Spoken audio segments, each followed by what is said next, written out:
There's 5 headlines coming out of the divisional round leading into today that we think need to be spotlighted, maybe more than others. This has been something that we've done all season now. I'm pretty proud of us, actually. I think we've maintained a pretty good commitment to this particular seg.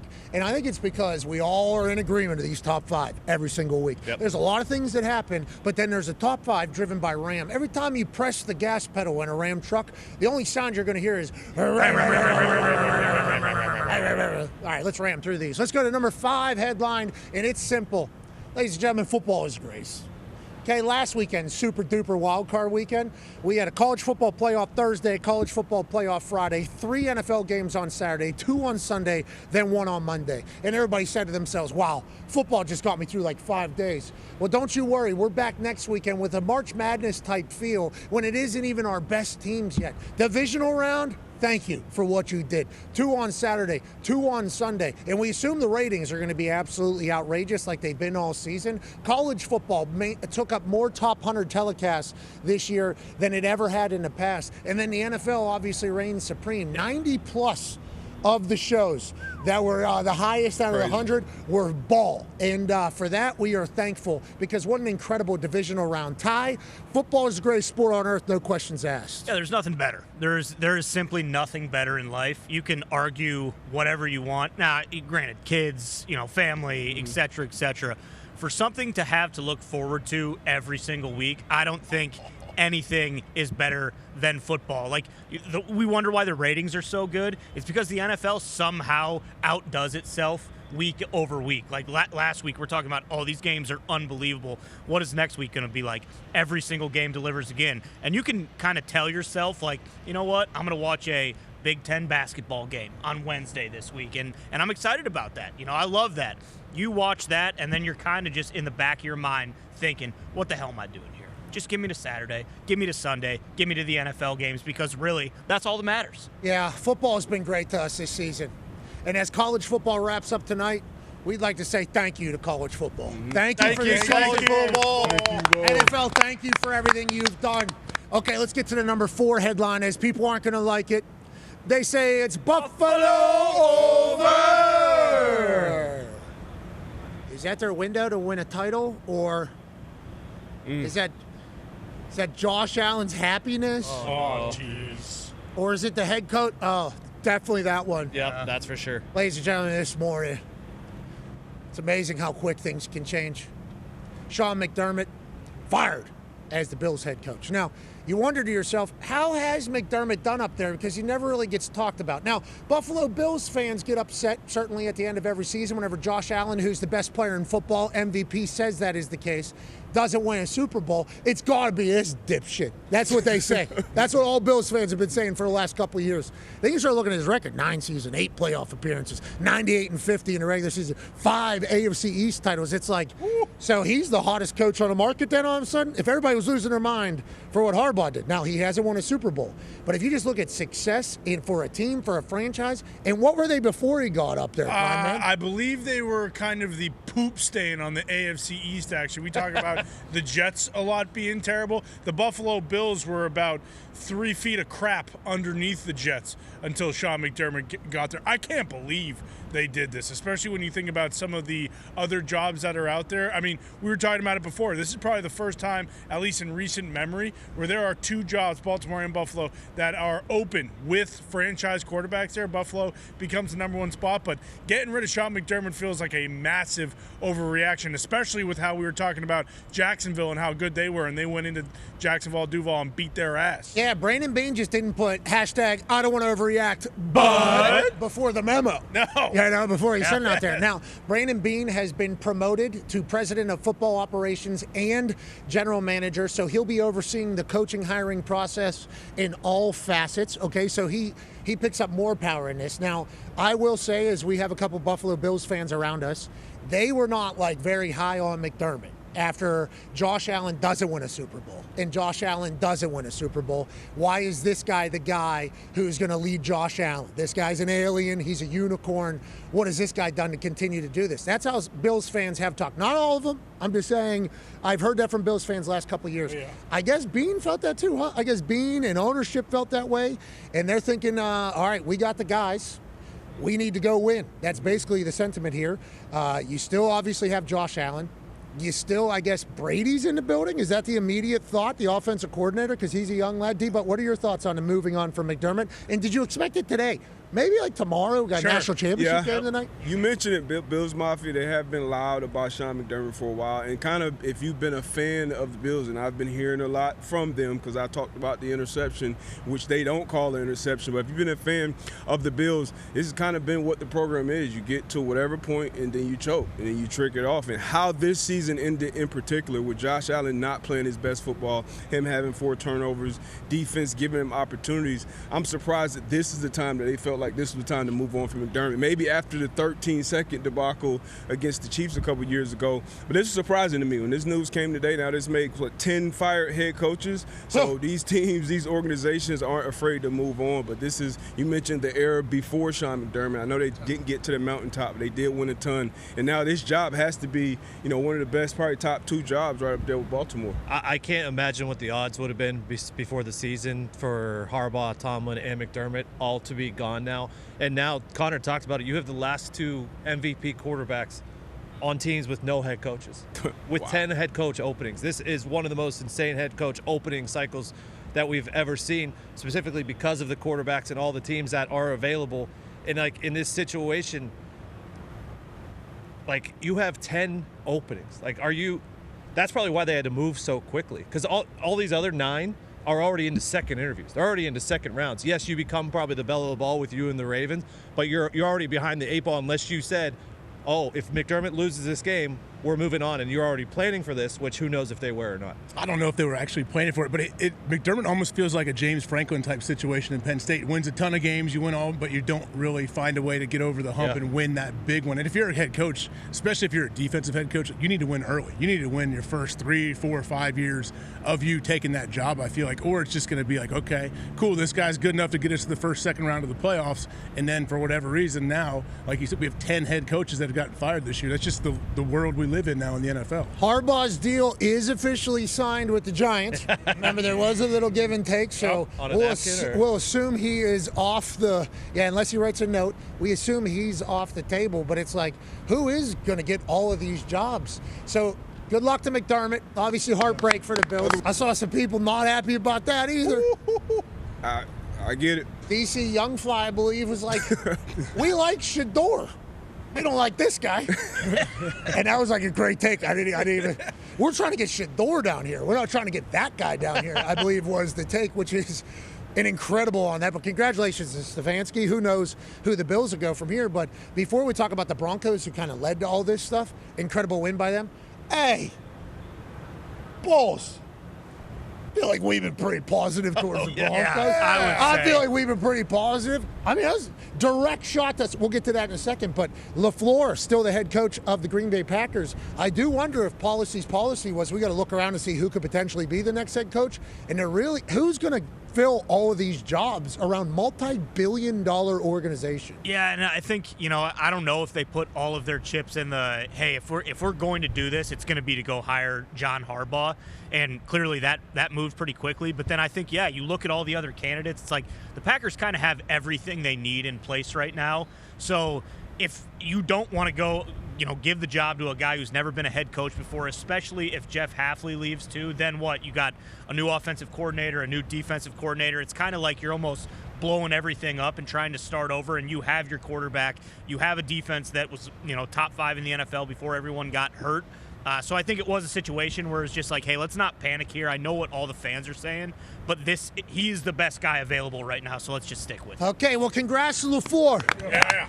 And congrats to the Denver Broncos. Yep. What a team going into the season. They were Lombardi favorites. Now they're hosting an AFC Championship game. D-Butt, did we expect this out of this Broncos team? And I'd like to give a massive shout out to Bo Nix. Hey, Bo. Man.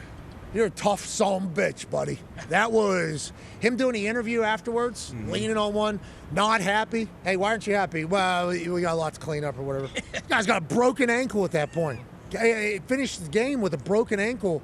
Obviously, special win in overtime. Josh had a chance in overtime. Defense got a stop. Josh has a chance. Yep. Doesn't make it happen. Broncos are able to get the job done. Love this for the Broncos. What are your thoughts on the reality of them maybe winning the whole damn thing? Yeah, a lot of the talk was, Josh Allen and the Bills, but it's really the Broncos. Broncos made the plays, and Bo Nix, he was unbelievable in big-time moments down the stretch when he needed to make big-time throws and make plays. It sucks that he won't be able to continue and fight for a chance to go to Super Bowl and possibly win it. But everybody that we talked to leading up into the season was like, hey, who's your pick this year? Who's your sleeper pick? And everybody was going with the Broncos, and they came out hot. And then during the season, they were winning games in different type of ways, late in games. Somehow, some way, week in and week out, they just found a way to win. And they did it again this weekend. It was unbelievable by the Broncos, the defense, and then obviously the quarterback in the offense. I didn't know what to expect in Bo Nix's second year, but he coming into the playoffs, he's tied with Russell Wilson for the most wins by a quarterback to start his career off. So he's a winner. He came and played a ton of college ball. Obviously, he hit the ground running, and Sean Payton has done a tremendous job with his team now. Now we'll see what to do with the stud, man. I can't believe they say it's Buffalo over. New stadium, new coach, new era. Yep.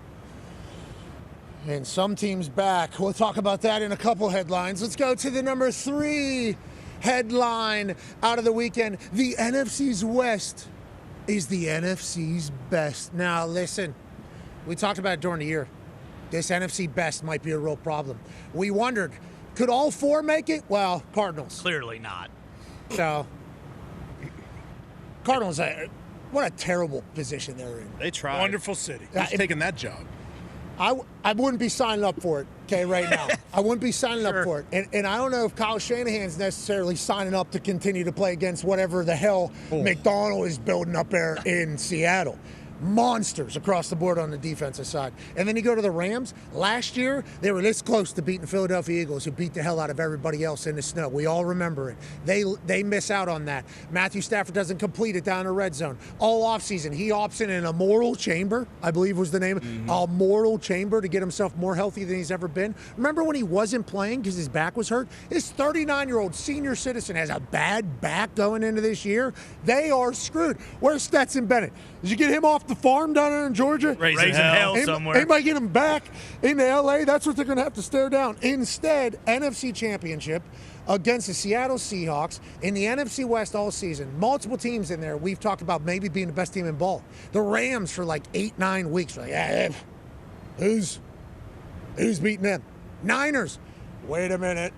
Brock Purdy's rolling. This is without Fred and Bosa. They don't need him because Salah is doing his entire thing. And then the Seattle Seahawks, I mean, granted, they're so far north left. Way up. I guess they're up this way, actually, on the map, if you were to look at it at this particular set. That'd be north, you see. And that would be... If you were a weatherman in it. That'd be south. They're way over here. Okay, so you don't really talk about them much. And then after Pete Carroll gets kicked out, Geno Smith gets sent out of there. They're not supposed to be in a position there. Then you start watching them play football, and it's like...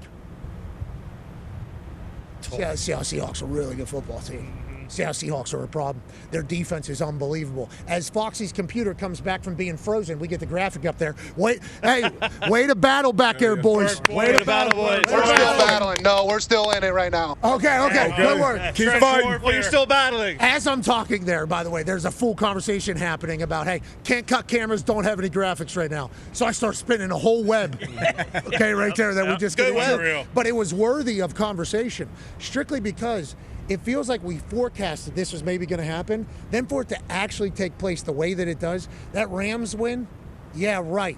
After that Caleb play, are you the Williams Wizard, the Iceman, whatever he does, throwing the ball 55-some yards in the air, fade away, 0 degrees, when you need it, in the corner to Cole Kmet, not go for 2? Yeah. Yeah, what was that?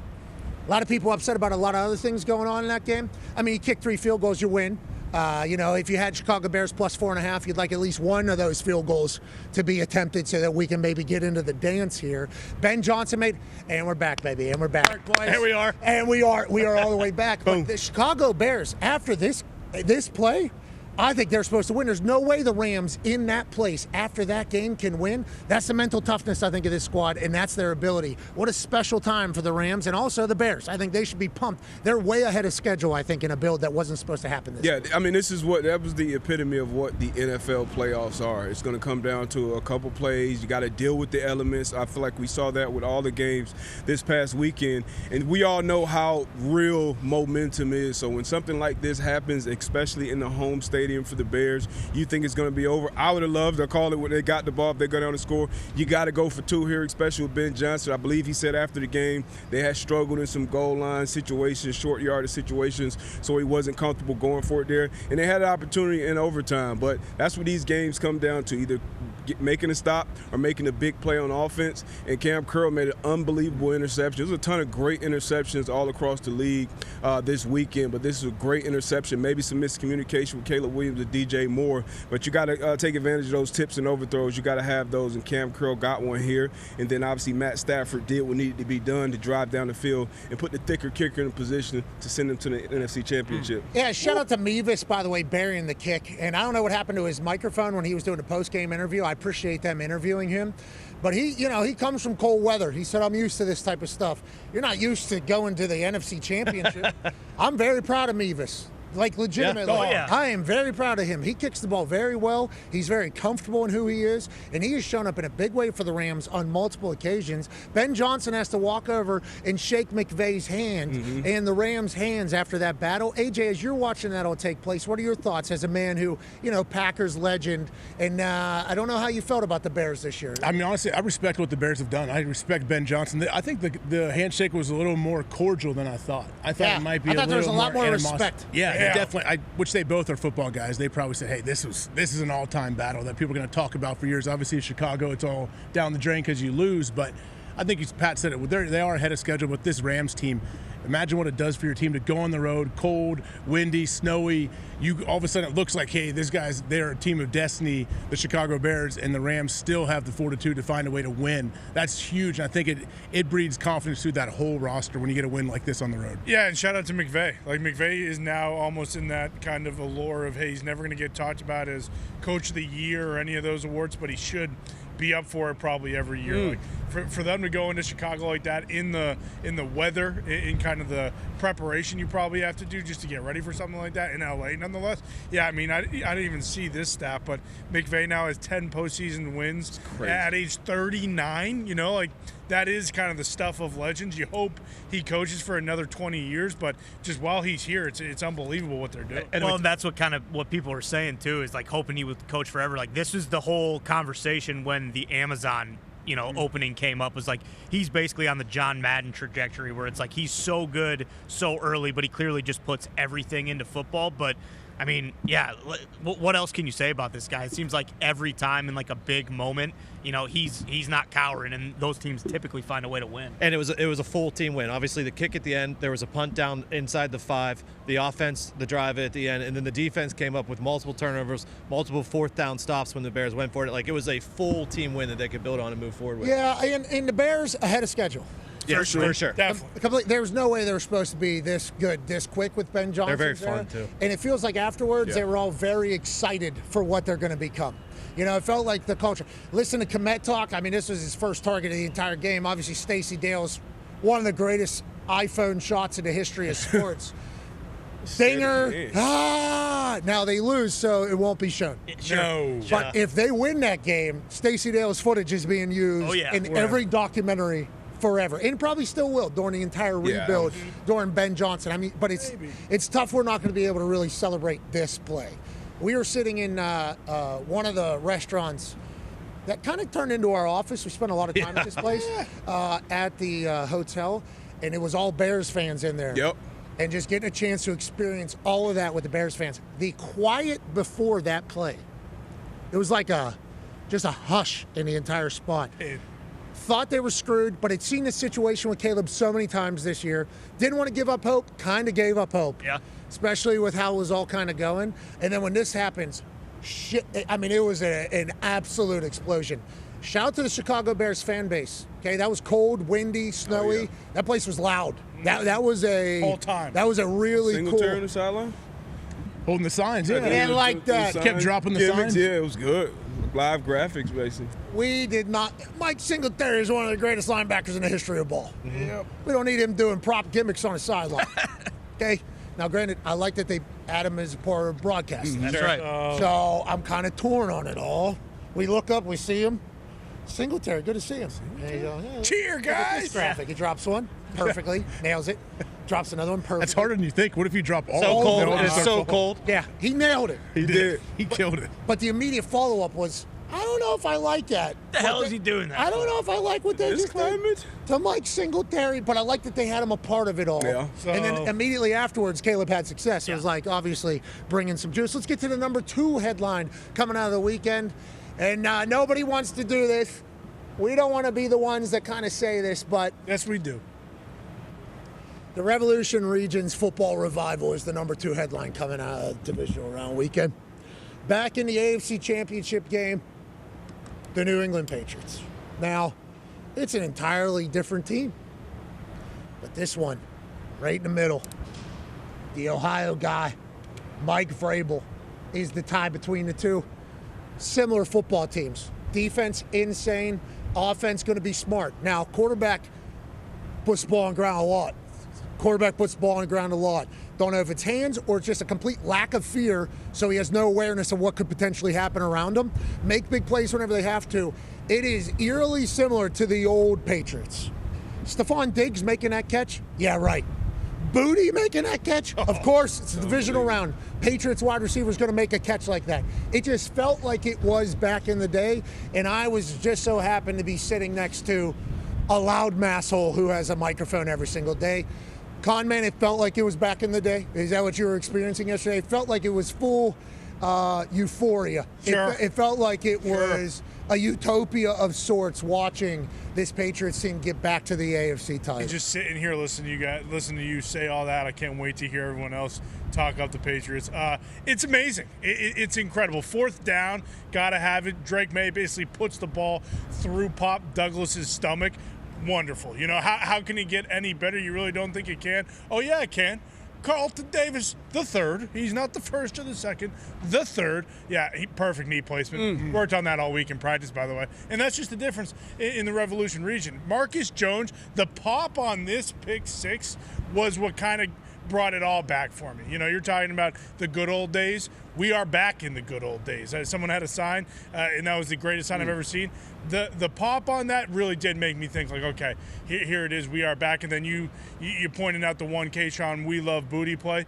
A catch like that, Stephon Diggs, of course. I mean, of Insane. revenge. That TV. that was the commercial that he made after the Minneapolis Miracle where he was catching everything. Yeah. That was that. Exactly. That yeah. was that in a nutshell. Great dance too. I don't know what he was doing. He dropped something. He dropped that thing on him, I think. Oh, that thing. I think he's putting that thing on him, I believe. But again, I'm not sure. I don't really know the dances. But this one here, the Keyshawn We Love Booty catch, I cannot emphasize enough. Those are the type of plays that maybe we hadn't had over the last 6 years. Like, not just, last year and Drake May's rookie year, because we had that exact play, actually. Keyshawn Booty down the left sideline in Drake May's first start on Derek Stingley Jr., one of the best corners in the entire NFL. For him to make that catch, that's when it kind of, you start looking around and thinking, okay, maybe this is kind of what we've always been dealing with, where everything does go our way. And, yeah, we're all the way back, boys. Get used to it, because Drake May's 23. He's already made it as far as Josh Allen's ever made it.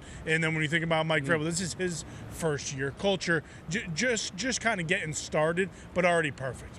There's nothing that guy can do that anybody in New England will be worried about. Okay, I appreciate that. I know the next 20 years are us staring at you guys yet again. Legit. Competing. Legit. Could be that way, especially if McDaniel's just going to hang around. And the Bills are going to possibly work their way into a shoot of a curse. I mean, there's a chance a curse could come. Now, I don't know if McDermott will necessarily be the one that will curse, but you got a tough one coming up, bub. There's no doubt about it, man. I'm worried. Let's go back to March Worried? 2020. Boston Connor. Next, is that the Patriots' mindset past Tom Brady? It sounds like you're on the Jarrett Stidham campaign trail. Stidham. Sell the shirts. All in on him. Oh, why? Because you watch one video that put together his best throws from his high school career down in Texas, and now all of a sudden Jarrett Stidham is the hero that's coming into New England. Hey, look, I didn't dub him the king of high school football in Friday Night Lights in Texas. Someone else did. I'm just, telling you guys. Tom Curran said the guy couldn't hit literally a single member of the offensive side of the ball for the New England Patriots the first day of training camp, and then 10 days later, he showed vast improvement. Yeah, so 365 days later, what is he? He's the next GOAT then, right? That's probably what it is. So that was you in 2020, about a week in, by the way, to the world stoppage right there. About a week into it. Yeah. I think at that point we thought to ourselves, one more week. Yeah, we're almost done with this. I think that's what we thought at the time. Yeah. At the time, if we're reliving it all, which we Crazy. kind of did this morning whenever we saw that clip. You were a believer in Stidham. And you know who else is a believer in Stidham? Sean Payton. Oh, yeah. He looked like he was fresh out of Montana. Hoodie, jacket. I like our number 2. I like what he is. Well, it's the biggest moment. You got an incredible defense. You got some guys around you, and you got the New England Patriots coming to town. Stidham. Good luck, brother. Ben DiNucci also signed off of a CBS. I watched him play a flag football game a couple weeks back. DiNucci spinning it. It does feel like this Patriots easy We feel road great. just continues, doesn't it? I won't go that far. I won't call it Easy easy road. Easiest schedule in the Look, NFL. Stidham will be ready, and that defense will be ready. They'll have their home turf. I trust Sean Payton in this type of situation. He'll have them ready to go. But that defense, talk about the Patriots. Obviously, Drake May has been tremendous, Josh McDaniels, but what Zach Kerr has been able to do with that defense, the interior defensive line, what they did on the back end, Carlton Davis with 2 interceptions, Marcus Jones with another pick 6, and then Big Milt and Barmore in the middle, man. Like, this defense has been unbelievable. So, yeah, the future is bright up in New England. I for forgot. Sure. What's that? What's that? He's picked up the Patriots. Oh, yeah. Well, He got drafted. I can't make that statement here in this stadium with this backdrop with my family and friends watching. And that's why you're not allowed. I can't make and that that's why statement. you aren't on the But bandwagon. that is my home. And I got a call on the phone at 2009 April, and it was Robert Kraft saying, hey, That's right. Darius, how would you like to be the New England Patriots? So, yeah, maybe I will be coming home, but I won't be making a statement here. Okay, so you're not ready to commit. No. Yeah, and that's You'll why release a full statement at a later date. Yeah, absolutely. it's now or never. I mean, it's too late. Honestly, no. It was yesterday or never, and now it's over. No, you mean yesterday. Yeah. No. Whoa. Yesterday. That's how you guys say it. That is how you guys say it. Just how one That's how you person- guys say that. Just how one person does. Hopefully, we can hear what he has to say. That dipshit will probably have some sort of swing where he predicted what happened yesterday for New England, even though he took the Texans. This would be if Drake May and the Patriots are able to take down the Denver Broncos with Jarrett Stidham. This will be the first time ever that a quarterback has beaten 3 top 5 defenses on his way to the Super Bowl. Unbelievable. The ball's on the ground. Okay, he's getting good bounces because he's living good as he should. But what that Texans defense was, and we thought they weren't going to be able to score any points. And I'll tell you what. One defense hurt a lot. Tell you of what, that. you know who broke their back yesterday? Their quarterback. Okay, Davis Mills plays that game. Might be a difference. I didn't see a lot of people feeling sorry for C.J. Stroud. He Is that turned the just ball Josh over Allen 5 thing? times. Well, I mean, Josh Allen turned over 4, yeah, but they had everybody they was. had a chance to win. Oh, That- I feel that- so that bad. Texans- Well, Josh was crying. I'll be the back, Josh. Keep your head up, Josh was Josh. crying. Maybe because CJ's doing too many side quests during the offseason. Oh, okay. I heard he That's did a what it is, softball huh? game and it was a gentleman and drove somebody home. Oh. Okay, that's all I heard. On a side quest. But on that note, C.J. Stroud, young. We assume he's going to be back a bunch. Josh Allen, watching him just kind of lose. I think, and then he gets emotional about it. I think everybody's like, oh no, is Josh ever going to be, is this, you start to worry a little bit. Deion Dawkins crying too. I like how invested they all are. Now McDermott's gone. They have a new culture. They just kind of bump Brady up there to keep the crew in there. Who knows? New stadium. Tear it down. It's time to blow it up, Buffalo. See, that's Okay? Patriots fans. It's time to change it. The number one headline, ladies and gentlemen, is the big college game is coming. Oh, yeah. Miami hosting the Hoosiers in a stadium that might be all Hoosiers. Now, Whoa. at this exact moment, Tone, where does all the money lie? It's all on the Hoosiers, 70% at least on the Hoosiers. And then on the over 47.5, also more than 70% on the over tonight as well. We're looking at 47.5 there, which is a pretty high total, and the 8.5 is a huge number for this game.